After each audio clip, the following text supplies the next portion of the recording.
Indian Christian day celebrations ను house of prayer ఆధ్వర్యంలో కాకినాడ నగర ప్రాంత all pastors fellowships all India Christian council నిర్వహణలో ఘనంగా జరిగాయి. కాకినాడ మెక్లారెన్ గ్రౌండ్స్ ప్రాంగణంలో జరిగిన కార్యక్రమానికి all India Christian council Kakinada district president Ricky Gautam అధ్యక్షత వహించగా విజయవాడకు చెందిన దైవజనులు పాల్ ఇమ్మాన్యుయల్, నిస్సీ పాల్ దంపతులు ముఖ్య అతిథులుగా పాల్గొని దైవ సందేశం అందించారు. కార్యక్రమంలో భాగంగా హౌస్ ఆఫ్ ప్రేయర్ క్వైర్ స్తుతి గీతాలు ఆలపించారు.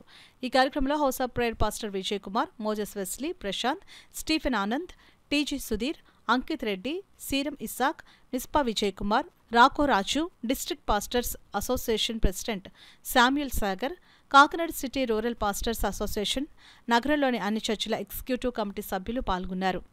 క్రీస్తు వచ్చారు అంటే తోమ ఇవన్నీ మన దేశంలో ఇంట్రడ్యూస్ చేయడం వల్ల ఈరోజు మనం ఆ శాంతి, ఆ సమాధానం, ఆ కరుణ, ఆ ప్రేమ, ఎవరికైనా అనారోగ్యం మధ్య వెళ్ళి దర్శించడం, ఇవన్నీ తోమ గారు తీసుకురావడం వల్ల ఆ క్రీస్తు యొక్క ప్రిన్సిపల్స్ గురించి మనకు వచ్చినాయి.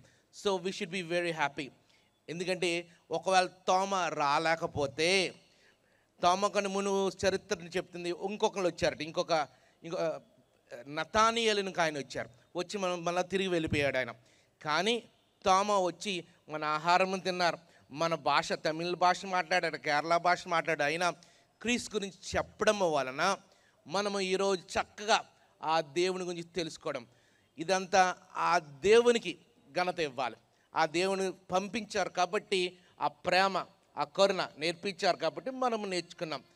దేవుడే నిత్య జీవానికి మార్గము, ఆయనే సత్యము, ఆయనే జీవము గనుక నేడు మనము క్రైస్తవులుగా మనం చేస్తున్న భక్తి విశ్వాసములన్నీ కూడా దేవునికి ఇష్టానుసారముగా, మరి ముఖ్యంగా ఈ యొక్క పట్టణంలో జరుగుతున్న ప్రతి సువార్త పరిచర్యలోనూ కూడా దేవుని యొక్క కాపుదల, కాకినాడలో ఉన్న ప్రముఖులు, పెద్దలు ప్రతి ఒక్కరు కూడా లేదా విశ్వాసులుగా మనమందరం కూడా రానున్న దినాల్లో ఐక్యతతో కలిగి ఒక యూనిటీతో మనం ముందుకు సాగాలని నేను మనస్ఫూర్తిగా కోరుకుంటూ, మరి ముఖ్యంగా ఆల్ ఇండియా క్రిస్టియన్ కౌన్సిల్ తరఫున జనరల్ సెక్రటరీ, కాకినాడ జిల్లా జనరల్ సెక్రటరీగా మా యొక్క కమిటీ, మా యొక్క బృందం అందరి తరఫున మీ అందరికీ నా యొక్క ఇండియన్ క్రిస్టియన్ డే శుభాకాంక్షలు. మీ జీవితంలో ప్రతి ఆదివారం కూడా దేవుని మందిరాన్ని విడిచిపెట్టద్దు.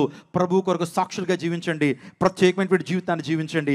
అద్భుతాల వెంబడి అద్భుతాలు, కృప వెంబడి కృప, మహిమ నుంచి అత్యధిక మహిమలోకి మీరు ఖచ్చితంగా వెళ్తారు. నేను చెప్తున్నాను, దేవుని సేవకుడిగా దేవుని దీవించి ఆశీర్దిస్తాడు. ప్రభావవంతమైన క్రైస్తవులుగా బ్రతుకుతాం, శక్తివంతమైన క్రైస్తవులుగా బ్రతుకుతాం, నామకార్థ క్రైస్తవాన్ని విడిచిపెడదాం. ఆ తర్వాత మన జీవితాల్లో మొదటి ప్రేమను విడిచిపెట్టినటువంటి నా ప్రియ దైవజనాగమా, మరలా మొదటి ప్రేమను కలిగి ఉంటానికి ప్రయత్నం చేద్దాం. దేవుని యొక్క కొరకు పోరాడదాం. దేవుని యొక్క స్వార్థ సేవలో మీ సేవకుడితో పాటు మీరు కూడా స్వార్థ పనుల్లో నిమగ్నం అవ్వండి. దేవుడు మిమ్మల్ని, మీ కుటుంబాన్ని, మీ తరాలని దేవుడు విడిచిపెట్టడు. దేవుడి ప్రత్యేకమైన దినాన ఇక్కడ చేరొచ్చిన ప్రతి ఒక్కరిని యేసు నామములో దీవించును గాక.